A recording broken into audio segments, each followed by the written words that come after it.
Something is happening right now in the back channels of this war that I think is being fundamentally misread. And I want to walk you through exactly why. The coverage keeps framing this as a question of whether talks are happening or not happening, direct or indirect, Islamabad or somewhere else. And that framing is missing the actual story completely. Here's what we actually know. Mediated communications between Washington and Tehran are continuing. Rounds of indirect talks have happened not just in Islamabad, but in Moscow as well. And the reason we know so little about the specifics, the technical details, the actual language being exchanged, is not because nothing is happening. It is because both sides have made a deliberate decision not to reveal what is on the table. That secrecy is not a bug in this process. It is a feature. It is how you create the space for both sides to move without losing face publicly before a deal exists.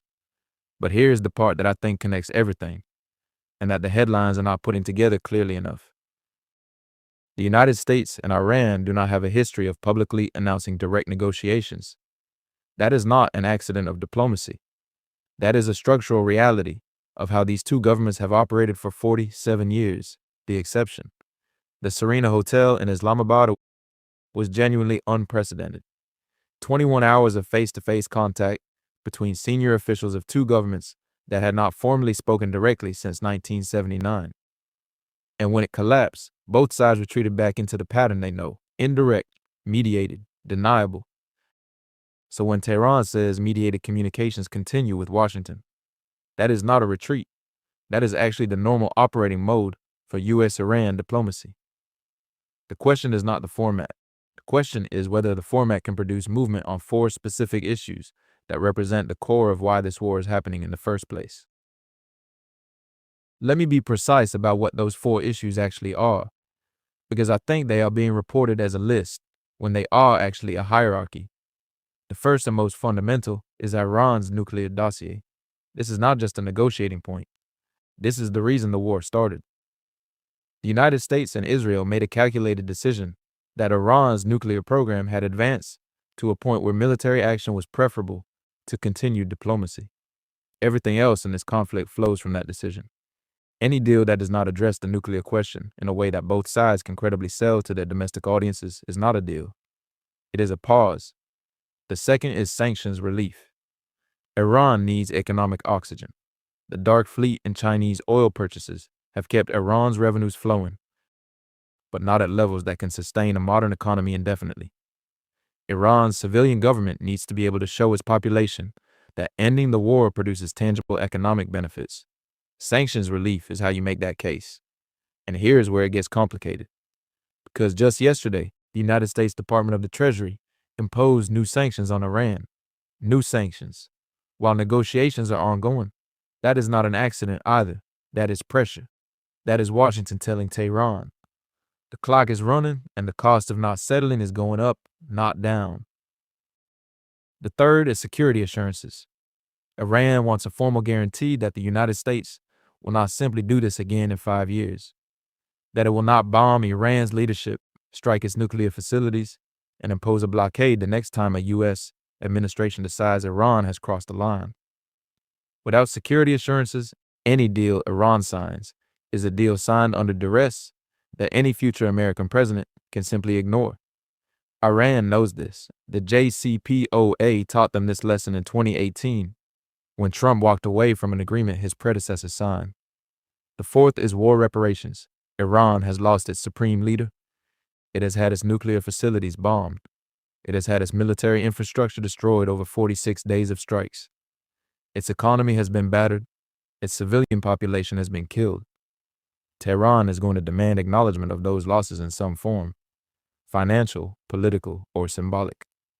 And Washington is going to resist that demand because paying reparations to a country America just fought is politically unsellable to an American domestic audience. Now here's what I want you to hold in your mind when you hear that fingers remain on the trigger from both sides. That rhetoric is not contradicting the diplomacy. That rhetoric is part of the diplomacy.